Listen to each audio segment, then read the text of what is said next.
So, ang routine ko no'n, gigising ako ng 4 AM para laban na yung magwa-washing ka na, 'di ba? And then after niyan, ipe-prepare ko na yung almusal nila, and then pupunta na sa school yung dalawang boys ko, and then yung special child ko, pakakainin ko, paliliguan ko, and then pupunta na ako sa school ko. And Amazing. yeah, and then pagbalik ko ng hapon, dun na tuturuan ko na sila sa mga homeworks nila, pakain ulit, and then pagtulog na sila ng 10 PM, dun ko gagawin yung assignment ko sa school. Kasi wala ka talagang excuse, right? Oo, You still talagang do it hard anyways, work. yeah. Yes, Yeah. yes.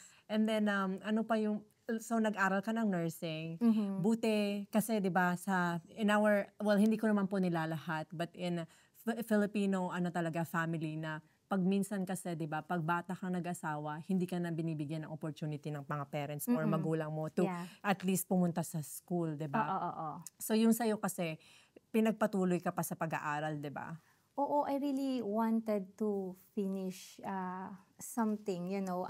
Para sa'kin yung education is Yeah. very important kasi yun yung tool mo.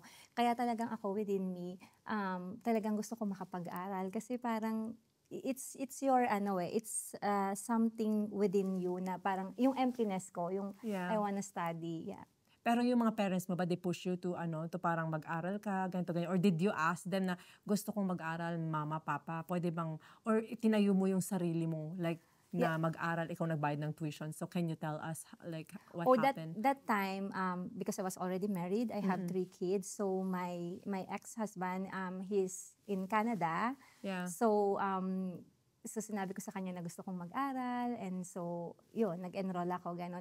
That is, you know, what I can say na everything na nangyayari sa buhay natin, it's our choice. Yes, it Kasi is. that time, I could have just, do whatever I'm doing, right? Kumbaga parang, oh, nasa abroad ka, nandito ko, inalagaan ko yung mga anak natin, pwedeng maging stagnant na lang ako sa gano'n, 'di ba? Yeah. Pero ako, I have this feeling na I wanna grow. Yeah. So, pwede bang mag-aral ako and while taking care of the kids? And also before that, I was also working. Yeah. Nag-stop lang akong mag-work nung nag-Canada na siya. Okay. Yeah, and then yun na, tapos